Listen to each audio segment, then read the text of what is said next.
네, 반갑습니다. 이번 강의는요, 앞에 우리 근세 파트 계속 이어서 살인부터 해가지고 이제 양난의 극복까지 상당히 이제 많은 내용인데요. 여기가 문제 파츠라고 좀 볼 수가 있겠습니다. 그래서 사화 내용이라든지 그리고 이제 붕당이 어떻게 해서 만들어지는지, 그 다음에 이제 임진왜란과 병자호란, 그리고 그 이후에 이제 북벌, 이런 내용까지 여러분들과 함께 가보도록 하겠습니다. 왕으로 친다라고 하면은 거의 이제 성종 때부터 해가지고요. 그리고 이제 거의 효종까지니까 많은 왕들이 또 이제 나오게 될 거니까 태정태세 문단세 앞에서 외워달라고 하는 거 분명히 여러분들 다 외우고 계시는지요? 예, 그렇게 해서 여러분 보신다라고 하면 분명히 효과가 있으실 거예요. 자, 그러면 내용으로 한번 좀 들어가 보도록 할게요. 사림의 이제 대두와 양난의 극복. 자, 이쪽 파트에서 이 사림이라고 하는 이 느낌 앞에서 우리 온건파 신진사대부, 그죠? 그리고 이제 양난, 여기서 말하는 난이라고 하는 게 임진왜란, 병자호란, 요걸 얘기하는데 이거에 대해서 본격적으로 한번 보도록 하겠습니다. 자, 먼저 첫 번째, 사림이 머리가 큰가요? 사림이 대두하고, 그 다음에 이제 붕당. 붕이라고 하는 개념은 이제 우라고 하는 개념과 좀 다르죠. 친구를 나타내는 한자가 두 개가 있다 할 때 붕은 같은 스승 밑에서 글 공부했던 사람들이 붕이고요. 그 다음 우는 어릴 때부터 일명 남자들 뭐뭐 친구 이런 거 있죠. 그죠? 예, 그래서 그게 바로 이제 우가 되겠습니다. 그래서 이 붕당이라는 개념은 이제 같은 스승 밑에서 글 공부를 했다가 이제 스타일이 좀 다르니까 아니면은 좀 다른 스타일의 공부를 했다가 이제 거기 살림이 나눠지는 그런 개념이라고 보실 수가 있겠습니다.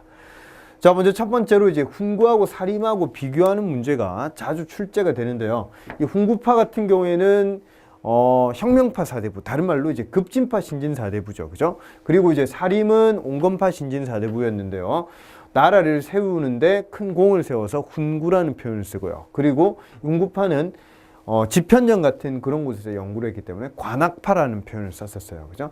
그리고 이 훈구파가 제일 좋아하는 관직은 의정부예요. 그래서 우의정, 좌의정, 영의정 이쪽 중앙 집권적인 그런 이제 부국강병, 부유한 강한 군대 이쪽을 좀 중요시 여긴다라고 본다라고 하면 사림은 향촌 자치를 강조하면서 도학 정치, 그래서 나름대로의 그런 왕도 정치라든지 그런 것들을 강조하는 게 바로 사림이 되겠습니다. 자, 그리고 중앙에 기반을 둔 대농장을 가지고 있었다면 여기는 중소지주겠죠, 그죠? 그리고 여기는 여러 종교에 관대했는데요. 여기서 여러분들 꼭 기억하셔야 될 게 16세기가 되면 사림이 집권하는데요. 그때가 되면 과학기술이 발달을 못해요. 왜냐하면 성리학 이외의 사상은 다 배척을 하기 때문에. 그런데요, 훈구파에 의해 가지고 많은 과학 기술들이 발달하게 되는 게 바로 이런 모습들 때문이다 볼 수가 있겠습니다. 그리고 경제적 현실적 그런 분위기, 그래서 이제 글을 쓰고 이런 내용을 좀 강조를 했다라고 하면 여기는 좀 이기론적인 이냐 기냐 이거 가지고 많이 싸우게 되죠.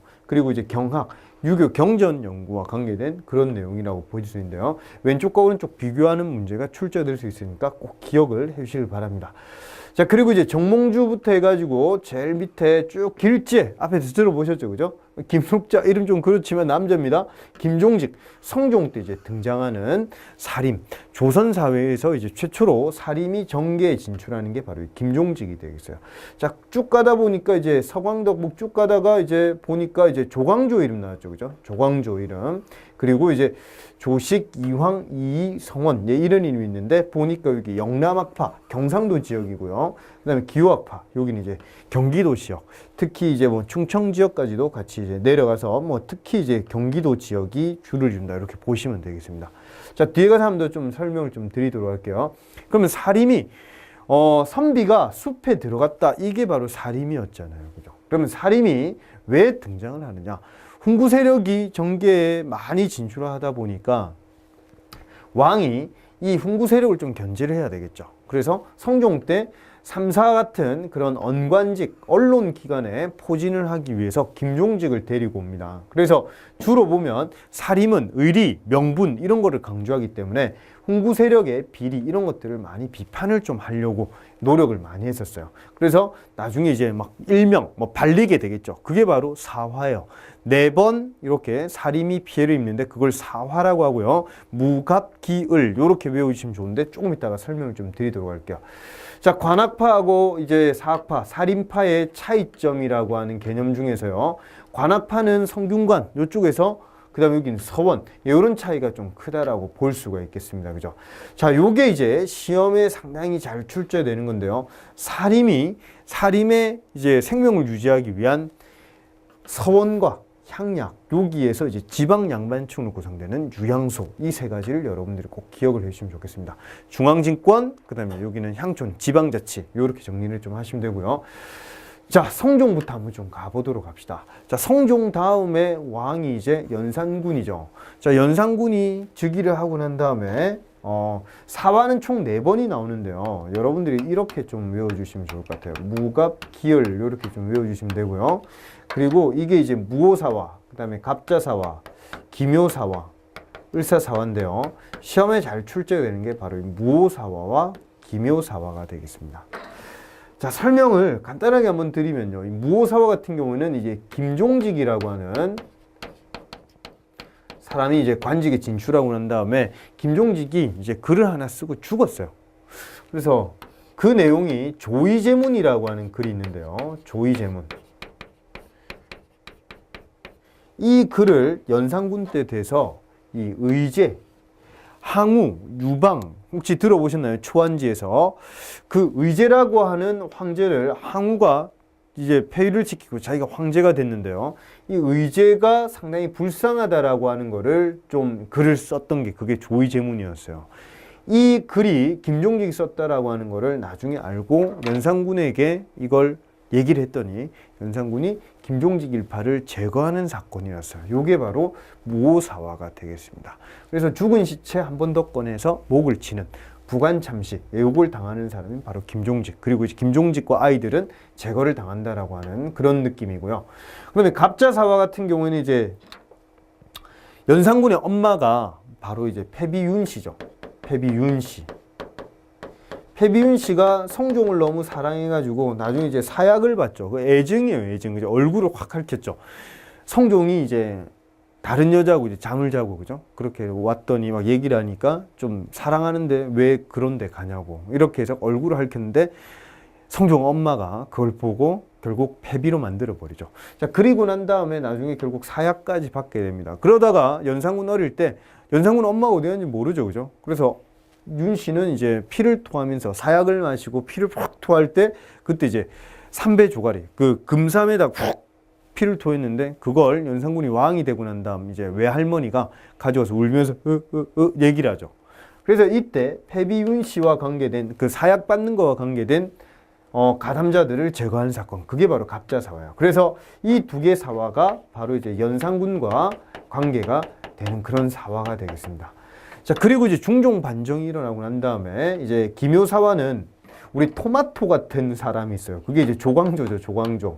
조광조가 너무 나댔죠. 어째 보면 훈구파의 입장에서 볼 때는 막 싫어하잖아요, 그죠? 저 잘해요, 뭐 이런 사람이 싫어하잖아요, 그죠? 조광조가 막 그 앞전에 이제 공을 세웠던 그런 세력들은 위훈, 잘못된 공을 가했다. 그래서 위훈 삭제 이런 것들을 강조를 하고 뭐 여러 가지 이제 현량과라든지 이런 정책을 좀 펴게 되니까 조광조는 중종의 오른팔이었어요. 그랬는데 아침에 일어나 보니까 궁궐에 싹 다 이런 글이 있었죠.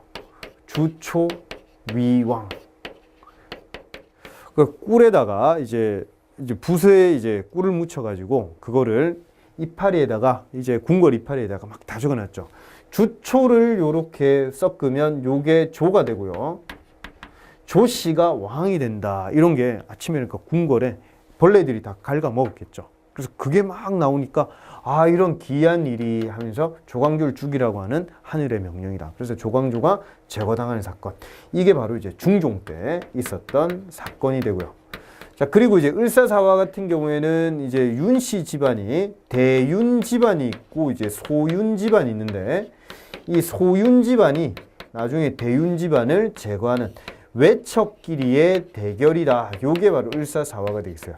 자, 들어보니까 중요하다라고 생각되는 느낌이 옵니까? 예, 그렇죠. 무오사화와 바로 이 기묘사화, 무기. 예, 이 무기를 기억하시면 여러분의 무기가 될 거예요. 예, 요렇게 여러분들 좀 외워주시면 좋겠습니다. 자, 그럼 한 번 더 정리를 좀 해볼게요. 자, 성종 때 김종직이 등장을 했는데요. 이 연산군 때가 돼가지고 김종직 일파가 제거당하는 바로 무오사화. 그 다음 또 이제 패비윤 씨와 관계된 갑자사화. 중종 때 조광조가 제거당하는 사건, 그게 기묘사화. 그 그 다음에 이제 명종 때 가가지고요. 아, 여기 왕 이름 안 적었네요. 그죠? 여기가 이제 명종이에요. 그래서 명종 때 바로 이제 을사사화. 이렇게 해서 4개 사화가 일어난다라고 보시면 되겠습니다. 자, 결국 여러분들이 이제 정리를 해야 되는 게 바로 이런 거예요. 그러면 사림과 붕당이라고, 사화와 붕당이라고 하는 게 어떤 차이가 있느냐? 사화는 훈구와 사림 중에서요, 이 훈구가 사림을 누르는, 그래서 사림이 화를 입는 그게 바로 사화예요. 그러면 붕당은 어떤 거냐고 하면 나중에 이제 사림이 피해를 입었지만 지방으로 들어가서 서원과 향약을 꿰찹니다. 그러니까 나중에 16세기가 되니까 훈구가 사라지게 돼요. 그러면서 사림끼리 나눠지는 게 그게 바로 붕당이 되겠어요. 그래서 여기에서 강조드리는 부분은 사화와 붕당을 여러분들이 잘 나눠주셔야 돼요.